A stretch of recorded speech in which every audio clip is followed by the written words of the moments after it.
بسم الله الرحمن الرحيم الحمد لله رب العالمين والصلاة والسلام على رسولنا محمد وعلى آله وأصحابه أجمعين. مسلمان doğanlar, bu dersimiz İslam akidesi baradaki 7. dersimiz.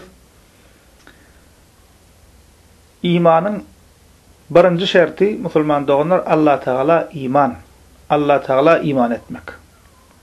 Ve Allah Teala iman etmek öz içine 4 zat alıyor. Birincisi Allah Teala'nın barlığına iman etmek. Bu arada düşünürdük. İkincisi Allah Teala'nın rububiyetine iman etmek. Rububiyet demek neyme? Allah Teala'nın rububiyetine iman etmek neyme demek? Bu arada bundan önceki derslerde durup geçtik. Üçüncüsü Allah Teala'nın uluhiyetine iman etmek. Bu arada hem bundan önceki derste durup geçtik. Ve dördüncüsü Müslüman doğanlar Allah Teala'nın ad ve sıfatlarına iman etmek. Şuunki dersimiz Müslüman doğanlar şu barada bolar. Allah Teala'nın ad ve sıfatlarına iman etmek. Ad, yani Allah Teala'nın adları var. Allah Teala'nın bir adi. Er-Rahman, Allah Teala'nın bir adi. Er-Rahim, Allah Teala'nın adi. Ve Rabbimizin Allah Teala'nın sıfatları var. Misal için Allah Teala'nın görmek sıfatı var. Allah Teala'nın işitmek sıfatı var. Ve Allah Teala'nın hem başka sıfatları var. Demek Allah Teala'nın ad ve sıfatlarına iman. Bu dersimiz şu barada bolar. Bu mesele Müslüman doğanlar hükman, her bir Müslümanın hükman öğrenmeli ve bilmeli meselesi. Bir Müslümanın Allah Teala'nın ad ve sıfatlarına Müslüman doğanlar imanı doğru bolmalı. Kur'an ve sünnette bize öğretilişi ali Rabbimizi tanısak, hakkı bilen iman etsek, Rabbimizin adlarını bilsek Müslüman doğanlar bizim durmuşumuza kan tesiri var. Kıynansak da şuun kuvunna kâfir kişiler Allah Teala ananım diye, emma ol inancın Allah bolan inancının imanının ol kişinin durmuşuna hiç il tesiri yok. Allah ananım diye, emma Allah ananmayan gezip ölenler yalak yaşaya. Şun anırsına yatan zat näme Müslüman doğanlar? Allah imanına ecizlik ve Kur'an ve sünnette Allah Teala'nın tanıdılışı yalak tanısa, Allah Teala'nın adlarını bilse, Allah Teala'nın sıfatlarını bilse ve hakkı bilen şona iman etse, şonun kişinin durmuşuna, yaşayışına tesir var Müslüman doğanlar. Misal için Allah Teala'nın Er-Razzak dip adı var. Er-Razzak näme demek? Rızk beruci. Dünyada näme canlı cemenine bar bolsa Müslüman doğanlar hemmesinin rızkı Allah Teala'nın elinde ve hemmesinin rızkını Allah Teala beriyor. Şol hirinde gezip görün garıncan, havada uçup görün kuşun, suğun denizin düğünde yaşap görün balıkların, näçe canlı cemenine bar bolsa Müslüman doğanlar hemmesinin rızkını Allah Teala beriyor ve rızk bizim rızkımız Allah Teala'nın elinde. Haçanna Allah Teala'nın Er-Razzak adına imanımız bolsa Müslüman doğanlar ve şuna çındanam biz inansak, kalbimizden nağış etsek şunu Müslüman doğanlar biz rızk üçün qam çekmeyiz. Ama şun kuna insandan bir aladasam näme rızkı? İş bitirer mi kam dip korkuya? Ya bu rızkı onun bir başlığına birine bağlım ka diye, ya olmasa hükümete bağlıdır ödeyen rızkı. Sen men rızkım hiç kime bağlıdır. Sen men rızkım Allah Teala'nın elinde. Qalan zatlar sebep, elbette insan sebebini tutmalı, uğrunu ağlamalı, onunla gurrum yok. Ama rızk Allah Teala'nın elinde. İnsanın diye acıl gelip insan tapışıyalakka, rızkım gelip insan tapıya diye. Şu dünyada canlı canlarlardan rızkını, öz rızkını iman gidecek yok. Özüne takdir edilen rızkını kazanıp, özüne takdir edilen rızkı yiyip, ondan ölmeli her kim. Biz sebebini tutmalı, uğruna ağlamalı, zahmet çekmeli. Ama asıl bilmeli rızk Allah Teala'nın elinde. Hazineler Allah Teala'nın elinde. Ve İslam'ına hesapsız beriyor. Ya da Müslüman doğanlar Allah Teala'nın Eş-Şafi adı var. Haçan Allah Teala'nın Eş-Şafi adına imanımız bolsa, yani näme demek? Şifa berucu demek. Yani biz kesellesek bize şifa beriyen Allah Teala. Şifa dermanına değil. Şifa Lokman'ın elinde değil. Şifa en kımmet hastahanede değil. Bu zatların hemmesi sebep. Elbette Müslüman sebebini tutmalı.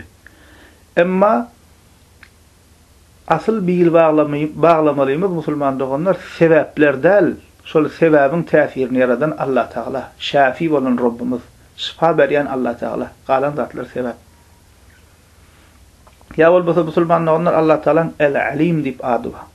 Ehli zat biluji. Allah Taala'dan gizli hiç bir zat yok. Allah Taala bolany, boljagy, geçeni, geçmişi, o geljegi, bizim halımızdan geçeni, pikirlenecek zatımızı pikirlenmek, näme pikirlenecek hemmesini Allah Taala bilýär. Rabbimizden gizli zat yok. Allah Taala ehli zatı bilýär. Demek musulman doğanlar haçanna biz Allah Taala'nın Kur'an ve sünnette bize haber berilýärlikka, ad ve sıfatlarına doğru görünüşde iman etsek, akidamız dürüst bolsa bizim hayatımızda, durmuşumuzda kän täsiri var musulman doğanlar. Indi musulman doğanlar Allah Taala'nın ad ve sıfatlarına iman näme diýmek? Bizi yaradan Rabbimizin Allah Taala'nın gözel adları var ve Allah Taala'nın sıfatları var. Allah Taala musulman doğanlar ad ve sıfatları Kur'an-ı Kerim'de ve sahih hadislerde bize öğretilipdir. İki tane çeşme var Allah Taala'nın ad ve sıfatlarını bilmek için, öğrenmek için.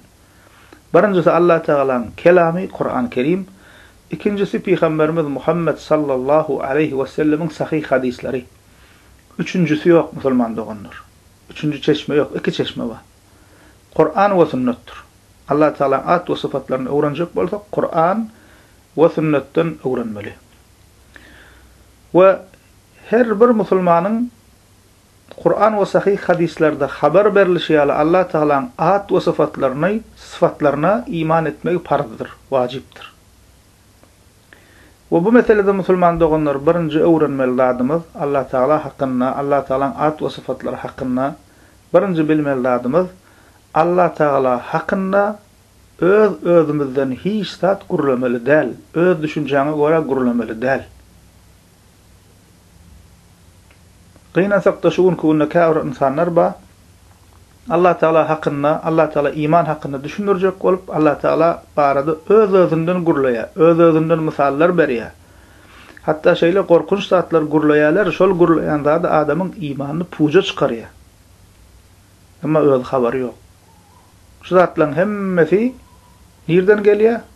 Allah Taala hakkında delilsiz, Kur'an ve sünnetten delilsiz öz-özünden gurulaýar. Demek bu babatında birinci öğrenmeli meselemiz musulman doğanlar birinci öğrenmeli dersimiz Allah Taala hakkında öz-özümizden hiç zat gurulamaly däl, öz düşünjäňe göre gurulamaly däl. İmam Ebu Hanife rahmetullahi aleyh näme diýär? La yenbaghi li ahadin an yantiqa fi zatillahi bi şey'in bel yasifahu bima wasafa bihi nafsuhu ve la yaqulu fihi bi ra'yihi şey'an.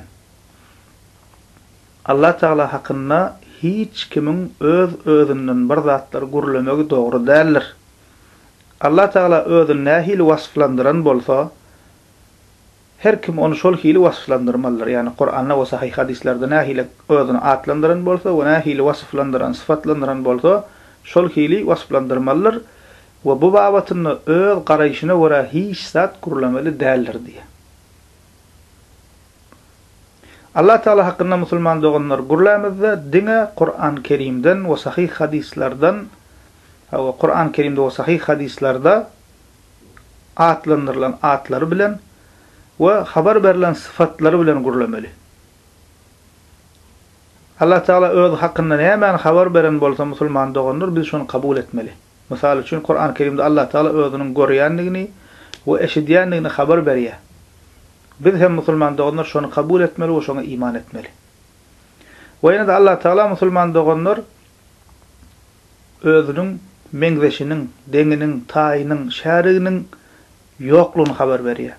Onda biz hem Allah Taala'nın meňzeşi, deňi, taýy, şärigi ýok diýip iman etmeli. Allah Taala şärik goşýanlary inkar etmeli. Allah Taala barada gurlap, Allah Taala'nın mahlukata meňze diýenleri inkar etmeli. Bular hemmesi küfür anlaşlar. Ve bilmeli musulman doğanlar insan oğlunun kellesine gelip bilecek hiç bir zat Allah Taala däl. Yani biz näçe pikirlensek hem insu cins bizim düşünjämizde, bizim kellämizde gelip bilecek zatlaryň hiç biri Allah Taala däl. Çünkü Allah Taala'nın meňzeşi, deňi, taýy, şärigi ýok. Amma bizim düşünjämizdäki zatlar bizim şu dünýäde gözümizden gören zatlarymız bir-birine meňze diýäş, deňeşdirýär.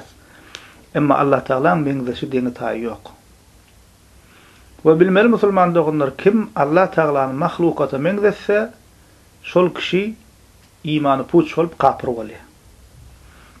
Allah Teala Kur'an-ı Kerim'de diýär, Şura suresi 11-nji ayetinde "Leyse kemislihi şey ve huves-semî'ul basîr."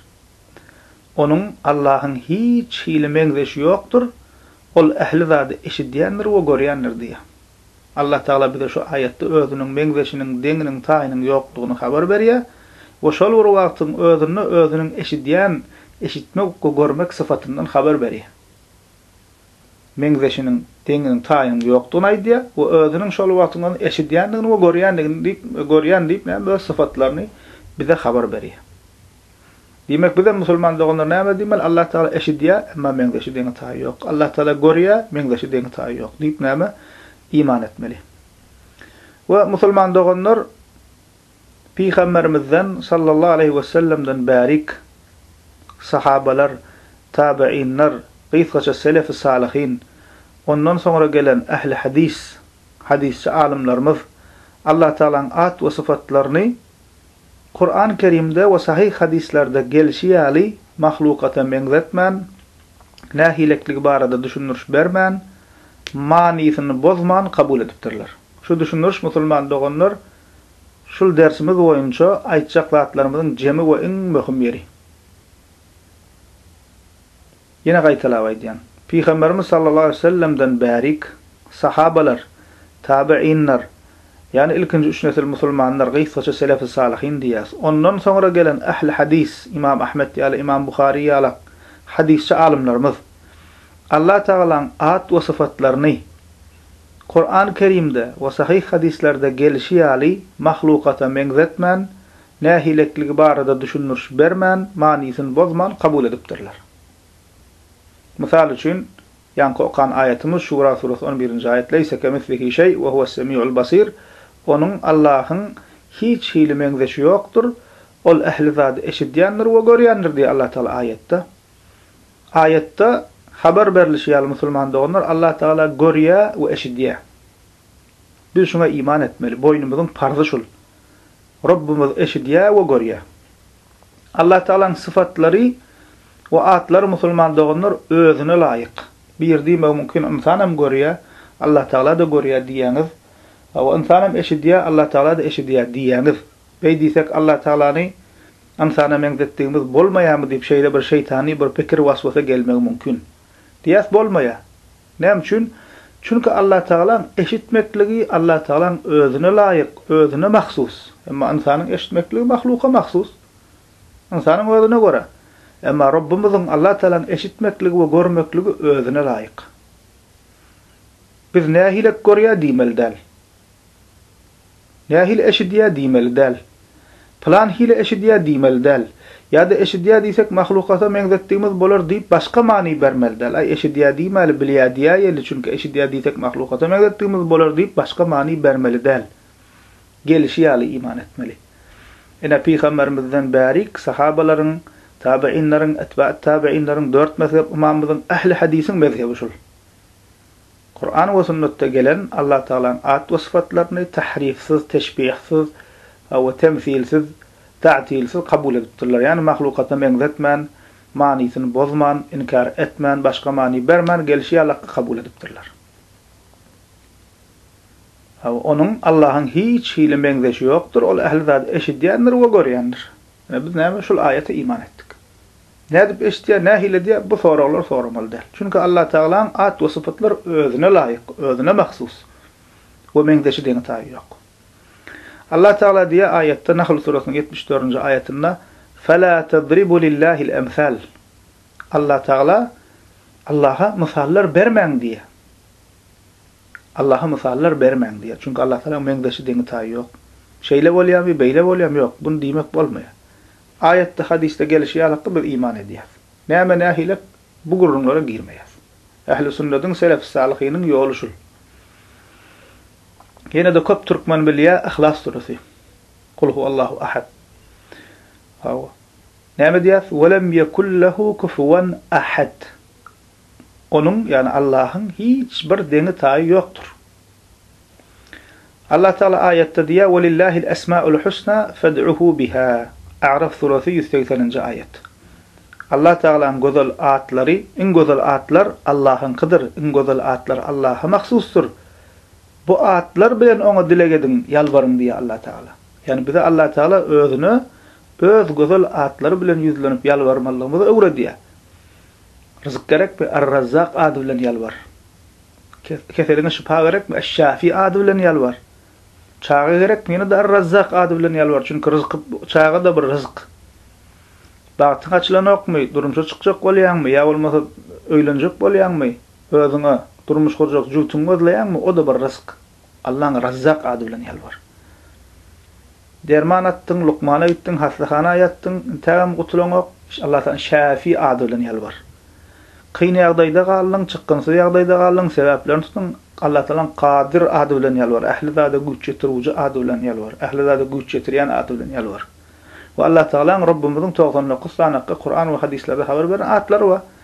Şul atlar bilen Rabbimize yüzlenmeli.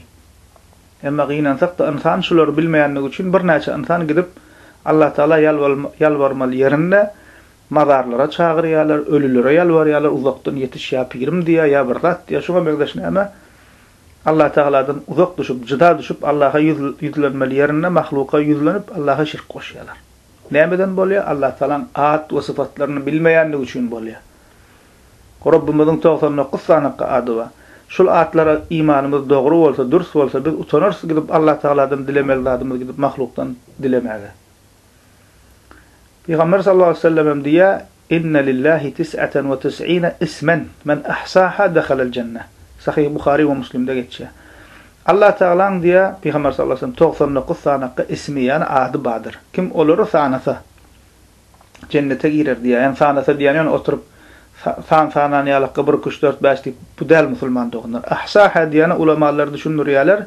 Şol hadiste Allah Teala'nın ayetlerde ve hadislerde gelişi ayetlerine iman etse ve şol iman eden ayetlerinin manisini düşünüp şol ayetlere layıklıkta Rabbimize ibadet etse cennete girer deyip neyme şu hadisi düşünürüyorlar.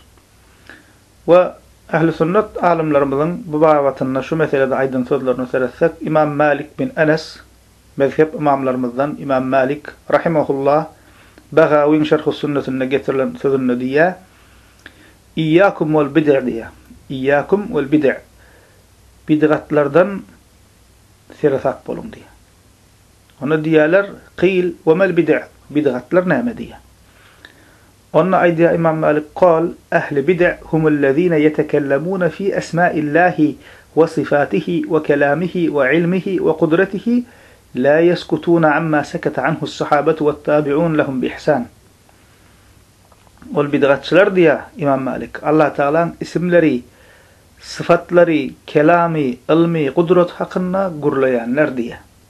Özler şu birlatlar düşünürcek olup öz düşünürçlerini orta atıp ve sahabelerin ve onların yoluna eğerenlerin dıman meselesinde dımmayan kişiler diye. Tarihte ve hazır kunna Müslüman doğanlar şu Allah Teala'nın at ve sıfatları meselesinde fitne çıkarayan toparlar var. Ya olmasa o sıfatı kabul ediyaz, Allah Teala'nın bu sıfatını kabul etmeyez, ya da bu sıfatını kabul edecek olsak şu hile edip düşünürüş vermeli, ya olmasa sen plan sıfatını kabul etsen Allah'a mahlukatı menzettin bol ya deyip Müslümanların arasında fitne çıkarayan farkalar, sektalar var. Öngüm olup dur hadiren var. İmam Malik şolar barada diye. Olar näme diýerler diye Allah Teala'nın sıfatları barada, atları barada, kelamı barada, ilmi barada, kudreti barada gurlaýarlar diye.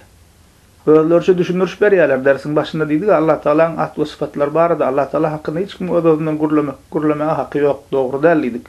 İmam Ebu Hanife rahmetullahi aleyh'in sözünü aýtdyk. Amma bu ahli bid'at durmaya. Özüçe bir düşünürüş getirýär, bir zat diýär, adamlaryň arasynda fitne oklaýar, kellesini bulaşdyrýar we diýär İmam Malik sahabalaryň we tabiinlaryň dıman meselesinde dımmadylar diye. Kaçanda sahabalar Allah Teala eşidiya ve görüya dip ayetler okanna şongon iman ettiler. Ne dip eşidiya nahile eşidiya diyen rada girmediler. Çünkü bilýärdiler ne dip eşidiya nahile eşidiya sana maňa mahsus, Allah'a mahsus değil. Allah eşidiya ve görüya den taýy yok, meňdeşi yok. Allah Teala'nın kelam sıfatı ve gurlamak sıfatı ve Allah'ın özüne mahsus. Allah Teala'nın başka da sıfatları var, hemmesi özüne mahsus. Sahabeler şunu bilendikleri için hiç bu meselelere girip tartışmayadılar, iman ediyordular, o durmayadılar. Ama ehli bid'at geldi bu meselelere näme? Fitne öwürdiler. Şoň üçin näme şu hile adamlardan İmam Malik serafat bolun diye. Allah Teala'nın isim we sıfatlar barada gurulap fitne çıkarıp musulmandan kelletini bulaştıran adamlardan serafat bolun diye. Yine de İmam Malik'ten başka bir rivayet geliyor. El-Lalaka'i'nin Şerh Usul İ'tikad Ehli Sünnet adlı eserine geliyor bu sözü. Bir adam geliyor İmam Malik'in rahimahullah'ın yanına diye Er-Rahman alel arş isteva keyfe isteva. فقال الاستواء غير مجهول والكيف غير معقول والإيمان به واجب والسؤال عنه بدعة وما أراك إلا ضالا وأمره به أن يخرج من مجلس. Bir adam geliyor İmam Malik'in ders geçip oturan yerine geliyor da İmam Malik'e rahimahullah'a Kur'an-ı Kerim'de geçen bir ayet barıdı soruyor. Rahman bolan Allah arşa istiva etti diye. Taha surasının 5. ayetinde. Rahman bolan arşa Rahman bolan Allah arşa istiva etti diyen ayetini okap diye ki Allah nahilek istiva etti diye. Bul gurrumun başka rivayetinde geliyor. Bul adam şeydi soruya walin İmam Malik'i dervasya. Kellesini aşağı sallat diye elinde de bir küçük tayak alçak bardat part diye yere urdu durdu diye yere diye ol kara dervastı diye derdöküldü İmam Malik'ten diye. Bir müddet soň İmam Malik kellesini galdırıp ne yankı okan sözlerimiz deydi diye. El istiva gayr mechul. İstiva diýilen zat Arap dilinde bilinmeyen zat değil, yani istiva sözün özü. İstiva demek Arap dilinde beygelmek, bir zatın üstüne götürülmek demek. Diye ki Arap dilinde istivan nämedigi manisi bilinmeyen söz değildir diye. Vel keyf gayr ma'kul, emma ayette gelen Allah Teala hakkında el istiva er-Rahman alel arş istiva diyen yerine istivan diye keyfiyeti nahilekliği akıl bilen bilip olmaz diye. Vel iman bihi vacib diye, emma ona iman etmek, Allah Teala arşına istiva etti deyip iman etmek olsa diye vaciptir, farzdır diye. Konser musulmanlar ve sual anhu bid'a, bu hakda soramak bid'attır diye. Näme nahilek nädip istiva etti, näme bolýar, şeýle bolýar, beýle bolýar. Allah Teala at ve sıfatlar hakkında bunu soramak bid'attır diye. Ve diye ve ma araka illa zallan, sen bolsaman dogry ýoldan azan adam hasap edýärni diye. O zaman buyurdu diye meclisinden oturan ýören kowdurdy şol adamy diye. Ene musulman doganlar İmam Malik'in şu hile adamlara karşı özüni alıp barışı bizim ehli sünnet vel cemaatın isim ve sıfat meselesindeki duruşumuz şu hile. Bu berden istivan soruya her bir meselede Allah Teala'nın isim ve sıfatını değişli. Her bir meselede musulmanlar onlar biz ehli sünnetin duruşu şu hile. İmam Malik'in şu hareketi biz için kaide olup dur. Yorulga olup dur. Yol workajy olup dur. Kimde kim gelip Allah Teala'nın at ve sıfatları barada şey dip yanlış sorular sorasa öz ýanyň mani berjek bolsa, insanyň içine fitne oklasa, sen şunu kabul etsen beýle bolýar, şeýle bolýar, ol adam bid'atçy adam. Ol adam bid'atçy adamdyr. İmam Ebu Hanife rahimahullah Fiqhul Ekber'de diýär: "Ve sifatuhu kulluha bi khilaf sifatil mahluqin. Ya'lamu la ka ilmina ve yaqdir la ka qudratina ve yara la ka ru'yatina ve yesma'u la ka sam'ina." ويتكلم لا ككلامنا. Allah Teala'nın diye sıfatları İmam Ebu Hanife diye Allah Teala'nın sıfatları mahlukatının sıfatlarından başkadır diye. Yani bir insan Allah Teala eşidiye diysek, bizim eşidiye diye kellesinde bir zatlar gelayimel der. Allah Teala'nın eşitmekliği özüne mahsus. Diye Ebu Hanife rahmetullah Allah Teala'nın sıfatları mahlukatının sıfatlarından başkadır diye. Ol bilýär, emma bizim bilişimiz ýaly däl. Kadyrdyr, ähli zada güç ýetirýändir, emma bizim güç ýetirişimiz ýaly däl. Görýär, emma bizim görüşimiz ýaly däl. Eşidýär, emma bizim eşitişimiz ýaly däl. Allah Teala'nın kelam sıfaty we gurlaýar, emma bizim gurlaýyşymyz ýaly däl. Ne musulman doganlar. Gelişi ýalakka kabul etmek demek şu demek. Kur'an we sünnetde näme habarlar berilen bolsa hakdyr. Biz iman edýäs Allah Teala'nın isim we sıfatlary barada. hususan ve biliyat ki Allah Teala men ve şi deni tayi yok. Ve İmam Nuaym bin Hammad rahimahullah kim bir sözü var. İmam Nuaym bin Hammad kim Müslüman doğanlar? İmam Bukhari'ni bilmeyen yok İslam dünyasında. İmam Bukhari'nin şeyhlerinden biri, ustadlarından biri. Ve Nuaym bin Hammad nereli biliyorsunuz Müslüman doğanlar? Nuaym bin Hammad İmam Bukhari'nin ustadlarından Mar şehrinde doğulan ulemalardan Mervli. Şunun için diyorlar El-Hafiz, El-İmam Nuaym bin Hammad El-Khuzai El-Mervezi diyorlar. Mervezi. Merv diyorlar Arapça. Merv. Mervezi diyorlar. Marda doğulup yetişen ulemalarımızda da. Türkmenistan'ı asli Merv'dan bolan alimlerden Şeyh Bukhari'nin İmam Bukhari'nin şeyhi. İmam Nuaym bin Hammad rahimahullah diye bu meselede men şebbahallaha bi halqihi fehuve